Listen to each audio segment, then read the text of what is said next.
Hello, good afternoon friends. ഇന്നത്തെ ചെമ്മനീർപ്പൂവിൻ്റെ കഥ പറയാൻ കുറച്ച് വൈകിപ്പോയി.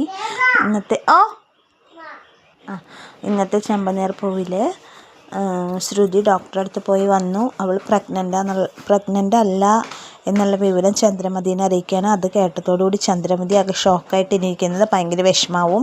പിന്നെ സച്ചി അതിൻ്റെ പേരും പറഞ്ഞിട്ട് മാങ്ങയൊക്കെ കടിച്ചിട്ട് ചന്ദ്രമതിയെ കളിയാക്കാണ്. അപ്പോൾ ചന്ദ്രമതി അവിടെ നിന്ന് എഴുന്നേറ്റ് പോവുകയാണ്. ശ്രുതി പറയും, എനിക്കും ഭയങ്കര വിഷമമുണ്ട്, ആൻറ്റി കുറേ പ്രതീക്ഷിച്ചു എന്നൊക്കെ പറയുമ്പോൾ രവീന്ദ്രൻ പറയാണ് ശ്രുതിയുടെ മോള് പോയി വിശ്രമിക്കുക എന്ന് പറയാണ്. അങ്ങനെ ശ്രുതി അവിടെ നിന്ന് എഴുന്നേറ്റ് പോണു. അത് കഴിഞ്ഞ് വർഷയുടെ വീട്ടിൽ വർഷ ചാർജർ കാണാതെ കിടന്ന് തപ്പിക്കൊണ്ടിരിക്കുന്ന സമയത്ത് എൻ്റെ ചാർജർ എവിടെ കൊണ്ട് വെച്ചേക്കണേ മമ്മി എന്നൊക്കെ ചോദിക്കുമ്പോൾ, നിൻ്റെ ചാർജർ നീയെല്ലാം എടുത്ത് വെച്ചിട്ട് വർഷ ദേഷ്യപ്പെടുന്നു. അപ്പോൾ അച്ഛൻ പറയാണ്, വർഷ നിൻ്റെ ചാർജർ അവിടെ കുത്തി വെച്ചിട്ടുണ്ടെന്ന് പറയണം. അപ്പോൾ ഇത് നേരത്തെ പറഞ്ഞൂടെ ചോദിക്കുകയാണ് അവൾ. അപ്പോൾ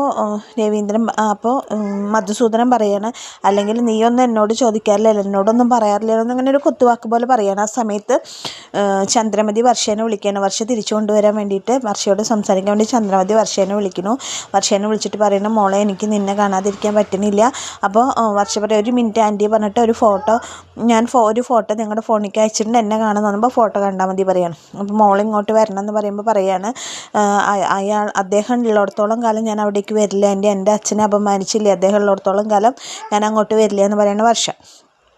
അത് പറയുന്ന സമയത്ത് ചന്ദ്രമതി പറഞ്ഞു, ഞാൻ മാപ്പ് പറയാം. ഇപ്പം ആൻറ്റിയുടെ ഹസ്ബൻഡിനെ ഞാൻ തല്ലിയിട്ട് എൻ്റെ അച്ഛനും അമ്മയും മാപ്പ് പറഞ്ഞിട്ട് വല്ല കാര്യമുണ്ടോ എന്നൊക്കെ ചോദിച്ചിട്ട് എനിക്ക് അങ്ങോട്ട് വരാൻ തീരെ താല്പര്യമില്ല എന്ന് പറഞ്ഞിട്ട് അപ്പോൾ പറയാണ് വർഷ. അപ്പോൾ ചന്ദ്രമതി പറയും, എന്നാൽ ഞാൻ അങ്ങോട്ട് വരട്ടെ മോളെ കാണാൻ നോക്കുമ്പോൾ, വേണ്ട ആൻറ്റി ഞാൻ ഡബ്ബിങ്ങിന് പോകാൻ വേണ്ടിയിട്ട് വർഷ ഫോൺ കട്ട് ചെയ്യണം.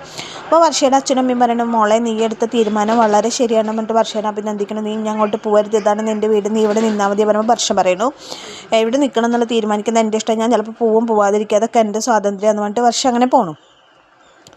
പിന്നെ രാത്രി രേവതി ചപ്പാത്തി ഉണ്ടാക്കുന്ന സമയത്ത് ശ്രുതി ചെന്നിട്ട് ചോദിക്കുകയാണ് രേവതിയോട്, രേവതി ഒരു ഗ്ലാസ് ചൂടുവെള്ളം തരുമോ എന്ന് ചോദിക്കുമ്പോൾ രേവതി തരാമെന്ന് പറഞ്ഞിട്ട് ശ്രുതിയോട് ചോദിക്കണം. ശ്രുതിക്ക് ഭയങ്കര വിഷമമായില്ല എന്നൊക്കെ ചോദിക്കും. അപ്പോൾ എന്ത് വിഷമം എന്ന് ചോദിക്കുമ്പോൾ പറയാനല്ല, പ്രതീക്ഷിച്ചിട്ടല്ലേ ഡോക്ടറെ അടുത്ത് പോയത്, ഭയങ്കര സങ്കടമായില്ലേ ചോദിക്കുകയാണ്. എനിക്ക് ഭയങ്കര സങ്കടമായി, ആൻറ്റിക്കായിരുന്നു പ്രതീക്ഷ എന്നൊക്കെ പറയാണ്. അപ്പോൾ രേവതി പറയണ, വിഷമിക്കേണ്ട, ഒക്കെ പെട്ടെന്ന് തന്നെ എല്ലാം ശരിയാവും എന്നൊക്കെ പറയാണ്. എന്തായാലും ആൻറ്റി അമ്മ ശ്രീകാന്തിൻ്റെ കാര്യം മറന്നിരിക്കുകയായിരുന്നു, ഇപ്പോൾ വീണ്ടും അത് ഓർമ്മിച്ച് തുടങ്ങി എന്ന് പറയാണ് രേവതി. അപ്പോൾ ശ്രുതി പറയാം, അത് ഓർമ്മിപ്പിക്കുന്നതുകൊണ്ട് കുഴപ്പമില്ല, വേറെ ഒന്നും ഓർക്കാതിരുന്നാൽ മതിയായിരുന്നു എന്ന് പറയാണ്. അപ്പോൾ രേവതി അതെന്താണെന്ന് ചോദിക്കുന്ന സമയത്ത് ഇന്നത്തെ എപ്പിസോഡ് വൈഡപ്പാണ്. അപ്പോൾ ബാക്കിയുള്ള എപ്പിസോഡിൻ്റെ കഥകളൊക്കെ ഇനിയിപ്പോൾ നാളെയാണല്ലോ നമുക്ക് കിട്ടുക. അപ്പോൾ ഞാൻ നാളെ പറയാം കഥ. അപ്പോൾ എല്ലാവർക്കും താങ്ക്